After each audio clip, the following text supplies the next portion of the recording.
जय हिंद, जय भारत, जय जम्मू कश्मीर। आज मैं आपके सामने एक अपने उन भाइयों, उन बहनों, उन साथियों के लिए एक बात करने जा रहा हूं, जो कि आप देख सकते हैं कि हमारी संघर्ष समिति किस तरीके से हर दिन संघर्ष के रूप में लगी है और हर टाइम हमारे उन तमाम भाई बहनों के आवाज को बुलंद करने में, या उनके संघर्ष को आगे बढ़ाने में हमने कितनी रणनीतियां या कितने प्रोग्राम या कितने सरकार को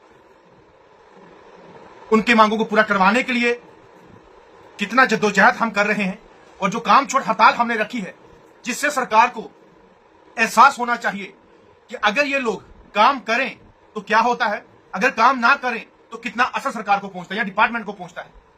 और ये काम ना करने की जो काम छोड़ हड़ताल हमारी है, ये कुछ शौक से नहीं रखी हमने कि हमें शौक है काम छोड़ हड़ताल रखने का, और ना ही हमें इसमें कोई मजा आ रहा है काम छोड़ हड़ताल करने का।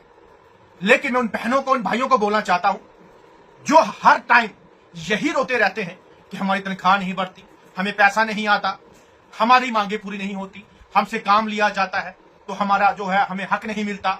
मैं खासकर उनको बोलना चाहता हूं, जब काम छोड़ हड़ताल रखी है तो जिन्होंने काम छोड़ हड़ताल का पूरा सहयोग दिया है उनको मैं सल्यूट करता हूं, उनके जज्बे को, उनके काम को, उनके जो अधिकार को लेने के जो उनके अंदर उत्साह है उसको लेके। और खासकर ये मैसेज उनके लिए है जो काम छोड़ हड़ताल के आड़ में घरों में बैठे हैं, जहां काम भी कर रहे हैं। और मुझे बताइए, जो काम कर रहे हैं क्या उनको पैसा मिल जाएगा? क्या उनका पैसा बढ़ जाएगा? क्या उनको पक्की नौकरी का ठप्पा लग जाएगा? जिसमें आप काम कर रहे हो, आपको तो पक्की गवर्नमेंट एम्प्लॉय तो बन नहीं जाओगे ना आप हो। और उसके बाद जब हमने सरकार को जगाने का, या उनको जो है आपके लिए काम करने का हमने प्रेशराइज या उसको हमने जो है मजबूर करने का निर्णय लिया है, तो आप लोग ये काम करेंगे तो हम कामयाब कहां से होंगे? हमारी कामयाबी कैसे मिलेगी? और ये चीज जो है ना, यही लोग, ये जो चंद लोग जो चोरी से अपना काम कर रहे हैं और यहां मीडिया पे आके अलग जगह के शो डालते हैं, हमारी मांगे पूरी नहीं होती, हमें दिया कुछ नहीं जाता, हमारा साथ इंसाफ नहीं होता। और आपके साथ होगा भी कैसे? आप तो अपने आप को धोखा दे रहे हो, आप तो अपने बच्चों को धोखा दे रहे हो, आप तो अपने परिवार के साथ विश्वासघात कर रहे हो, आप तो आने वाले भविष्य के साथ खिलवाड़ कर रहे हो। 20-20 साल हो गए खाना बनाते हुए, कोई हुई पक्की? किसको परमानेंट किया? 25 साल हो गए किसी बुजुर्ग माता को बनाते, उनको पक्का किया? उनके वो पैसे बढ़े, उनके वो 30 रुपए से 60 रुपए हुए, 60 से 120 हुए। जब उनके लिए ना हुए होंगे बेटा आप भी के लिए। आप लोग ही हो जिसकी वजह से जम्मू कश्मीर के लोग आज पिसते हैं, जिसकी वजह से जम्मू कश्मीर के तमाम डेली वेजर आज परेशान है। और ऐसे लोगों की वजह से आज हमें कामयाबी नहीं मिलती, तभी जम्मू कश्मीर हमारा पीछे है। और मैं इनको बोलना चाहता हूं कि आप ऐसा करके खुद के तो बच्चों के साथ विश्वासघात कर रहे हो, खुद के परिवार के साथ धोखा कर रहे हो, खुद के आपके समाज के साथ धोखा कर रहे हो, तो बाकी वालों को भी बर्बाद कर रहे हो। कईयों के घरों में के अंदर तो खाना खाने के लिए राशन नहीं है, वो कहां से लाते होंगे? वो भी बेचारे काम से हड़ताल पे बैठे हैं। लेकिन शर्म करो, वो चाहे डिस्ट्रिक्ट कठुआ की बात हो, चाहे रामबन की बात हो, चाहे आपके डोडा की बात हो, किश्तवाड़ की बात हो, भद्रवाह, जोरी, पुंछ, जहां जहां पे भी हमने काम छोड़ हड़ताल रखी है, वो कश्मीर वैली की बात हो। अरे यार, आप मुझे बताइए कि आप लोग हिंदुस्तान, आजाद हिंदुस्तान के अंदर रहते हैं, आपको गुलाम कौन बना सकता है? मुझे ये बताइए। आप बोलते हो कि टीचर हरास करते हैं, टीचर परेशान करते हैं। क्या टीचरों ने आपको गला पकड़ के आपको बोला खाना बनाओ? क्या टीचरों ने आपको हाथ पकड़ के सीट के लाया घर से खाना बनाओ? ये अंग्रेज का राज नहीं है, ये आजाद हिंदुस्तान है। आज हर एरिया में तिरंगा रैली की जा रही है, तिरंगा फहराया जा रहा है। चलो, मैं तो आशा करता हूं पूरे साल ही ऐसा हो, तो मजा कुछ और है। ये खाली दिखावा ना दिखाया जाए। जो तिरंगे से प्यार करता होगा, जो आजाद हिंदुस्तान से प्यार करता होगा, वो किसी भी आदमी को गुलाम बनाने की नहीं सोचेगा। सबके लिए कानून एक है, सबके लिए प्रक्रिया एक है, सबके लिए हक, सबके लिए right to freedom, right to speech, right to equality. हर एक चीज अपनी अपनी है, इसमें कोई किसी पे दबाव नहीं डाल सकता, ना कर सकता है। और अगर कोई करता है तो उसके लिए भी कानून बना हुआ है।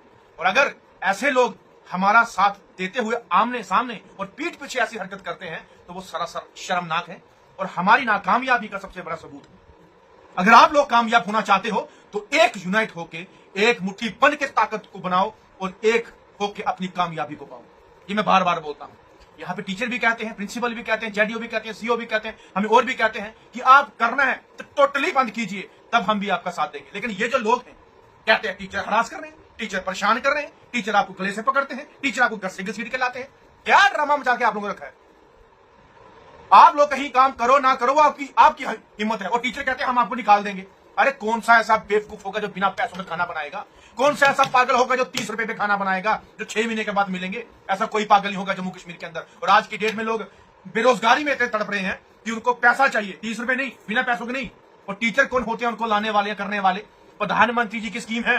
तो प्रधानमंत्री जी की स्कीम को अगर वो चैलेंज करते हैं, निकालना, तोड़ना, मरोड़ना, खाना, ये, तो वो उनके खिलाफ भी कार्रवाई होगी। आप लोगों को समझा रहा हूं कि आप लोग एक यूनाइट होके, ये जो हमारी बहनें हैं या हमारे साथी हैं, प्लीज समझ आए कि हमारी इस मुहिम को जितनी तेजी से आज बढ़ चुकी है, इसको और धीमा ना करने दें। हम इसको और आगे बढ़ाना है, इसको और आगे लेना है, और जल्द से जल्द आपके जो हक है उनको दिलाने हैं। और हक रुकते भी किनकी वजह से? ऐसे लोगों की वजह से जो काम कर रहे हैं। तो हम यहां पे शोर डाल रहे हैं, मैं घर परिवार, बच्चे, फैमिली, काम काज छोड़ के आपके लिए रो रहा हूं, आपके लिए लड़ रहा हूं, नींद नहीं, आराम नहीं, खुद की सेहत ठीक नहीं, तब भी आपके लिए रो रहा हूं। और आपको बड़े आराम से वहां पे 30 रुपए के लिए या बिना पैसों के लिए आपको वहां पे हमारे पीठ के पीछे खाने बनाने हैं। आपने काम छोड़ के हड़ताल रखी है तो आपने काम भी करना है। तो किस बात की भी हड़ताल? मैं किस बात के लिए आपके लिए रोता हूं? मैं तो पागल हूं? मैं तो अपना काम करूं, अच्छा काम है मेरा, मेरे अपने लोग हैं, मेरा अपना सिस्टम है, मैं अपना रहूंगा। लेकिन आप लोगों की बेवकूफी की वजह से हम भी नाकामयाब होते हैं, हमारी डिमांड भी नाकामयाब होती है। हम भी आगे जब बात करते हैं तो हमारे सवाल आता है कि ये सर खाना सारा बंद होना चाहिए, तब जाके आपको जो है कामयाबी मिलेगी। तो कहां बंद होगा यार? आप बोलते टीचर टीचर टीचर टीचर, कोई क्या वहां से आए हुए कोई अंग्रेज है क्या जो आपको लाठी डंडा लेके, चाबुक लेके लगे हुए हैं? बताइए कौन सा आपको मारता टीचर? हम मुझे बताइए, अगर मैं ना उसको रेस्ट करूं, मुझे बोलना। कैसे मार सकता आपको? कैसे आपको जबरदस्ती करवा सकता आपको? आपका अपना हक है, आप हक ले रहे हो। उनका काम, वो अपना काम करेंगे, वो किसी को लेटर दे, क्या करें, ऊपर बताए नहीं बताए, उनका काम है। टीचर कैसे किसी को गाली दे सकता है, कैसे किसी को मार सकता है? ये बात आप लोग भी सुन लो कि आपको अगर इस चीज को कामयाबी पानी है तो यूनाइट हो जाओ, टोटली बंद कर दो। अगर नहीं कर सकते तो फिर आहिस्ता फिर मैं भी आपको छोड़ दूंगा, मैं भी आपकी आवाज नहीं उठाऊंगा। ये बात याद रखना, जब आप मेरा साथ नहीं सकते, मैं कैसे दूंगा आपको साथ? मैं क्यों अपना घर बर्बाद करूं, अपना फैमिली, अपना सेहत, अपना बिजनेस, अपना सब कुछ ठप करके सबके लिए बोलूं, सबके लिए लड़ूं? लेकिन जब कोई साथ देने की बात नहीं करेगा, कैमरे पे आके, फोन पे आके, मीडिया पे आके बहुत कुछ भाषण देंगे, लेकिन जब ऑन ग्राउंड करने की बात आती है तो सब हाथ पीठ पीछे लगे होते हैं। अरे कुछ नहीं तो कुछ अपने बच्चों के लिए तो शर्म करो, उनके तो फ्यूचर के लिए ध्यान दो, अपने परिवार, अपना भविष्य, अपने जम्मू कश्मीर के लिए, अपने समाज के लिए तो ध्यान दो कि ये लड़ाई आपकी बहुत अच्छे लेवल पर लड़ी जाएगी। यही मेरा संदेश था। और जितना हो सके तमाम एरिया में शेयर करें। और ये मैं बता रहा हूं कि अगर ऐसा हो गया, एक मुट्ठी सब बन के एक आवाज बुलंद होगी जम्मू कश्मीर के अंदर, तो जीत पक्की है। ये मेरा वादा है। जय हिंद। तो ये आपने वीडियो क्लिप देखा जिसमें बताया जा रहा है कि ये जो आंगनवाड़ी वर्कर्स है, आशा वर्कर्स है, आयाज है, पीडीएल, पीडीडी, जंगलात के मुलाजमीन और इसी तरह से रहबर खैल और इसी तरह से आशा वर्कर्स, आयाज, helpers, anganwadi workers, CPW, कुक्स, PDL, PDD department के जो वर्कर्स है, पीएचई डिपार्टमेंट के जो आरजी मुलाजमीन हैं, इनकी सैलरी को इंक्रीज़ कर देना चाहिए क्योंकि ये संघर्ष कर रहे हैं इस वक्त। एक तो इनकी सैलरी इंक्रीज़ होनी चाहिए, परमानेंट होना चाहिए, और साथ साथ मिनिमम वेज एक्ट लागू होना चाहिए, जिस तरह से दिल्ली यूटी में है, जिस तरह से लद्दाख यूटी में किया गया है।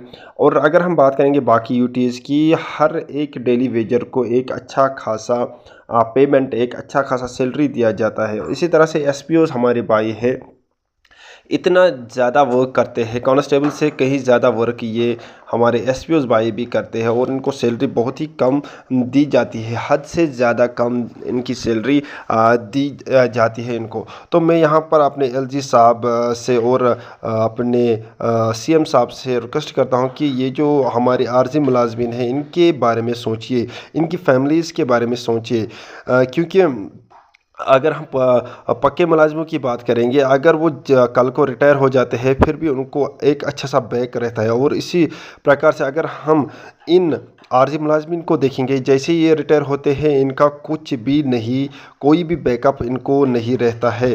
तो यहाँ पर मैं रिक्वेस्ट करता हूँ अपनी सरकार से कि इनकी सैलरी को इंक्रीज़ किया जाए, इनको परमानेंट किया जाए, इनको पक्का किया जाए। बाकी यही मेरा नया रिक्वेस्ट था अपने सरकार से। अगर वीडियो पसंद आया होगा लाइक शेयर ज़रूर कीजिएगा। बाकी थैंक यू वेरी मच।